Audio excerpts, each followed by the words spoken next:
Well, hi class. You guys are probably busy at work putting together your critic speech outline, or you've got your outline done and you're preparing and getting ready for your delivery on the 5th of February. Remember, that's the date to submit your critic speeches. Outlines are all ready, but that's okay. Just get it to me as soon as possible. And I took a peek at a couple of the outlines for the critic speech. About 4 of you turned in your outlines. The outlines look really, really good. Also, too, I haven't graded them yet, but I took a peek at the quizzes where you were asked to put together a critic speech outline on one of the 4 fast food places. Most of you did a really good job on that assignment as well. You just want to make sure that when you're submitting the outline, you're submitting the finished product. So even though you might have prepared it, body, intro, conclusion, when you're submitting it, it should be introduction, body, conclusion, the same order. That's just a point or two. I was really after making sure that you've got everything where it goes into the sections, the introduction, the body, and the conclusion. So you guys are getting the structure down. And if you're still kind of struggling with how to structure the critic speech, what should the outline look like? Just go to the module on the critic speech, click on that very first item in the module, the critic speech, and then take a look on the tabs on the next page. Just go to the sample outline. You have 2 finished outlines that students actually did. The one on solid, it was probably, a decade ago, but really good example. So if you just look at those sample outlines, make your outline look just like the sample outline in terms of the formatting, the structure, and the organization. You'll be good to go on the critic speech. And then make sure when you deliver the critic speech and you do your video presentation, I don't mind if you use your outline, but I don't want you reading the speech. So if you glance down at your outline tool, or if you maybe rig it so you've got your outline just above the camera on your recording device, that's a great place. And little trick, some of you kind of picked up on this already in your introduction videos, but if you just move the recording device back, now it's a little bit harder to tell. So I'm kind of looking at my notes right now, but it's going to look like I'm looking right into that camera. So for the critic speech, 50% eye contact. Don't read your speeches, and a good way to get out of that kind of red sound. Lots of vocal variety. I haven't got to the video monologue yet. It's on my schedule for this afternoon, but that's what I was really after in those monologues, is just really using lots of vocal variety. In public speaking, you never want to let your audience get comfortable with your rhythmic pattern. That's what a monotone is. Same rate, same volume all the way through, and it creates a redundant rhythmic pattern that lulls the audience to sleep. So we want to change things up a lot, sometimes a little faster, a little louder, other times slower, softer. Don't let the audience get comfortable with your vocal pattern. It's a good way to get into the speech. If you use vocal variety and have a nice, natural conversational tone, and you're maintaining eye contact with the audience, those are the 2 best ways to engage the audience and keep them into the speech all the way through. And then once we finish the critic speech, then we go right into one of our 2 big assignments for the semester. That will be the informative speech.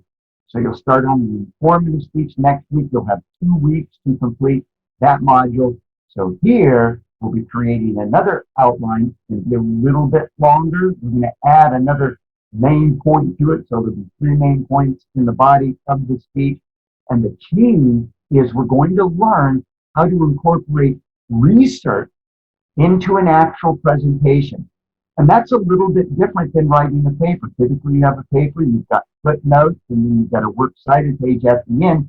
But that doesn't really work for public speaking, right? We're not giving verbal footnotes as we move through the speech. We don't end the speech with a really strong sense of finality and then go, oh, man, here's where I got my information. So what we'll learn in the informative speech is we'll learn how to incorporate citing sources of research and evidence in the actual flow of the speech. So with the informative speech outline, a little bit longer, we're going to learn how to incorporate research into the presentation. And then a real key to this assignment is you have to be able to understand the difference between a good informative topic and a good persuasive topic.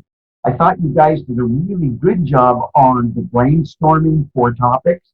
Now, what you may want to do is go back to your list and see if you can identify which topics would be informative and which topics would be persuasive. The way that you tell the difference is really kind of a process of elimination. But once you look at your topic, you basically answer these two questions. Does this topic focus on a problem to be solved?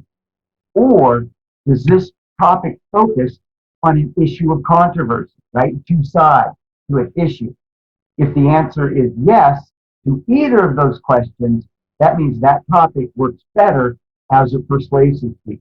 And that's important because we'll use a little bit different structural pattern for the persuasive speeches than we do with the informative speeches. So it's real important in public speaking that you understand the difference between an informative speech topic and a persuasive speech topic, because they both will utilize different forms, different structures, different methods of putting and constructing those two particular speeches.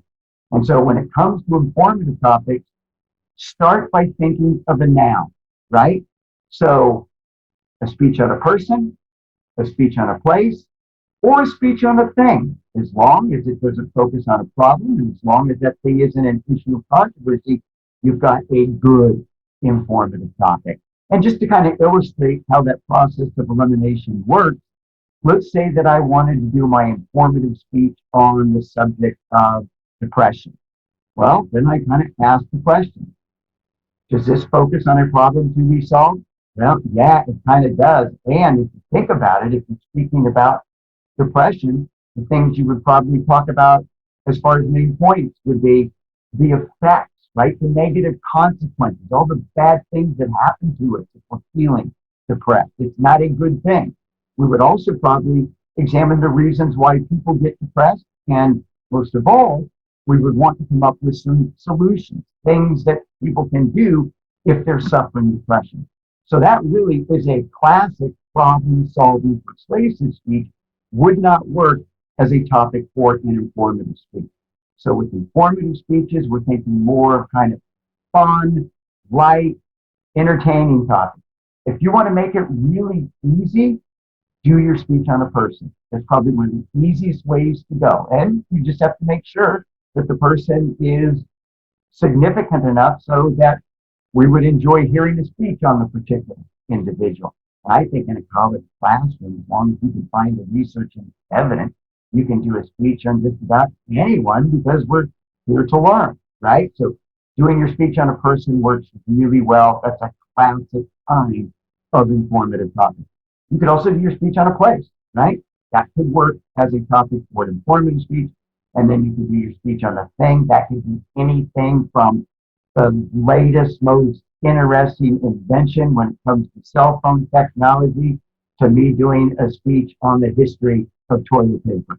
In fact, a good way to find really fun, informative topics, walk around the house with a pad and a pen and just start writing stuff down to come up with all kinds of cool ideas for an informative speech.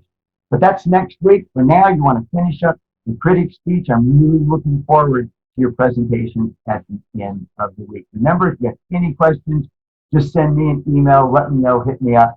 Glad to help you. I am here for you. I want you to be the best possible speaker you can be by the time we get to the end of the session. All right, we'll talk to you guys later.